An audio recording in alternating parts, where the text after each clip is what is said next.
Yo, what's going on? What's going on? A lot of Falcon fans, man. Stop in right quick, man. Give me all my quick thoughts on something I saw on Twitter. Shout out to my boy Scott Kennedy and Chris Thomas, 929 the game. Chris Thomas tonight. Um, Raheem Morris put up a quote, man, and they quoted it. Both of them. One put out a tweet, the other one put it in his article. But this is the tweet right here in the article. Scott Kennedy has the article on Sports Illustrated SI for the Falcons. So y'all can go check that out over there. But yeah, man, this is the tweet that I want y'all to look at right quick. And I'm gonna just give y'all my quick thoughts, man, because as I'm looking at this, um, and maybe it's just me, and I'm gonna say what I feel because that's how I do it. To me, but let's read it first. It says it's like the best offense we've had. This is what he told Dukes and Bell. It's like the best offense we had since 2016. Pause. With that first line. Um, that 2016 season was magical, man. If y'all remember that season, if y'all been living on the rock that long, I don't know how, but that season, well, it yielded the very first Atlanta Falcons MVP in Matt Ryan, who had 4,725 yards, 38 touchdowns, 7 interceptions, and the offense was about as balanced as it comes. They were first in points, and they were actually top 10 all time in points that season, and they were number 2 in yards, and they put up stupid yards. Like I said, 47-25 passing, another damn near 2,000 yards rushing in 1928, 20 touchdown runs. And we talk about guys like Devontae Freeman. We talk about Tevin Coleman, um, Julio Jones. I could just go on and on. The offense was loaded. And Jake Matthews was a part of that team. I think Jake was in his third season, if I'm not mistaken, with that team. They have a very solid offensive line. Um, defensive wise, that team had 3 rookies on defense, but they were bottom half of the league in points and yards. In points allowed, they were 27th.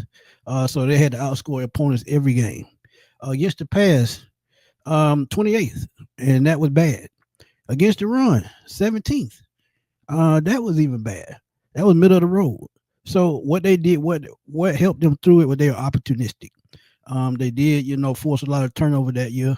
But again, this team put up a lot of points. They put up 406 points that season. So I'm sorry, they put up 540 points. I'm sorry, 540 points. So when you put up that kind of points, man, you can pretty much get in a gunsling or gunfight with anybody. So that is the reason why I really don't like this quote. Because if y'all were 2016, now it would flip the other way around, and the offense was better than the defense. Then yeah, but this is a defense that we haven't had probably in over 20 years, or damn near 20 years, with Abe and Roy Coleman and all those guys.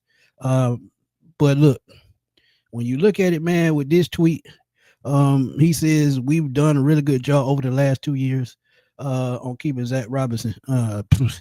Man, look, you might have kept Zach Robinson because that's your buddy, man. True enough.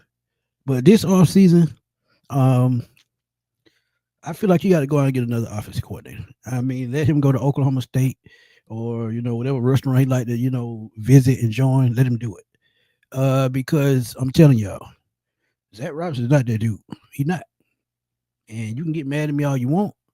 It's my opinion, but he's just not that dude. But this is what else he had to say on Dukes and Bell.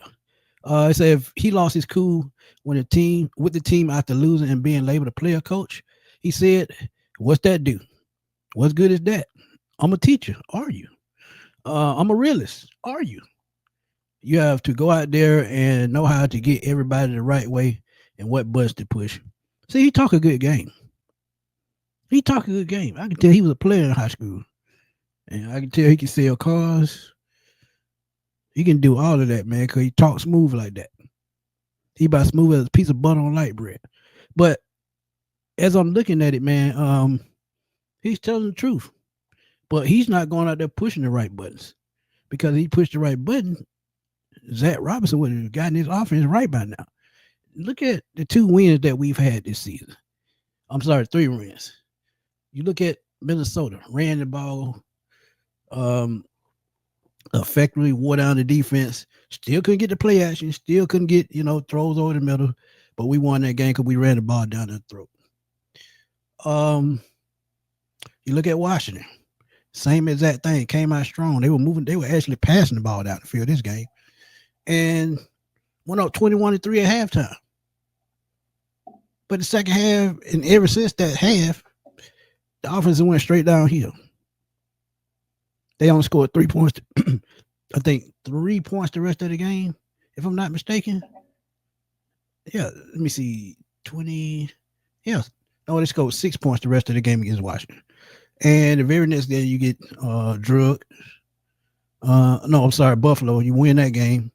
I'm sorry. See, I'm getting my games mixed up. Washington, you had played that game. You did come out second half and kept it going. But the Buffalo game came out, jumped out to a quick lead, went into halftime. Offense fell asleep the second half. And ever since that half, 2 losses, one in San Francisco, and last week to Miami, you scored a combined 23 points. So if you had the best, if you feel like you had the best offense since 2016, that's your opinion. But the way you got these guys playing, they playing like it's 1985. Let's just keep it real. And I'm not trying to be funny. I'm just saying, when you make statements like that, you better be able to cross your T's and dot your I's, because it's just not happening. And we're talking about one of the top offenses of all time. And don't get me wrong, in some aspect, it's truth to it. Because if we had a Kyle Shanahan, Michael Penix could probably put up just as many yards as Matt Ryan. I don't know about touchdowns, because 38 is a lot. I don't know about touchdowns.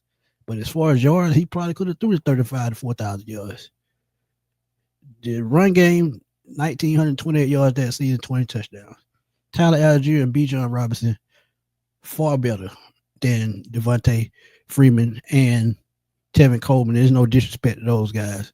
But the talent level in one duo is just extravagant to the other. So when I look at it, how can you justify this? Justified by going out there executing. Justified by going out there putting points on the board. If you say this team is just as good as 2016, go out there and prove it. Just that simple. Stop talking and prove it. We tired of the talking. Stop talking and prove it. And he gonna have a chance to do that against the New England Patriots. Was gonna be a tough game because they're 6-2, and Mike Vrabel ain't playing. They trading everybody. They breaking that team down. They still won 6 games. That's coaching. That's a front office that knows what they're doing. He has McDaniel to back him up. Josh McDaniels, who was actually one of his coaches when Mike Vrabel played. So just think about that. One thing about that, when you got structure in place, you can do these kind of things. Structure is everything within the organization. And right now, structure is something that the Falcons do not have. And I've been saying that for God knows how long. Structure is when you can pull out one piece, put in another piece. As long as it's shaped the same, it's going to fit, it's going to run. It's just that simple. But hey, 2016, Raheem, I can't agree with it. I can't agree with you on that, my brother, because 2016 season was magical. This season is slowly becoming hell on earth too. But we'll see how it goes, man. If they can pick it up and Zach Roberts can get this offense going, the sky's the limit. But the first thing first, you got to get these guys on the same page. You got to get these guys to fight every week. If you look at Jesse Bates' face and his reaction in the press conference, he looked a little dejected still, because these players know. They know, but they can't say it because it's against it's insubordination. But 2016 Atlanta Falcons, man, Super Bowl team, magical season. Do you think this offense is just as good as that offense? Let me know. Y'all know what to do. Drop those comments in the comment box. Let's debate. Let's have fun as always, man. Y'all know we do it on the Sports Machine. This your boy Antoine Smith signing off. I will holler at y'all soon, man.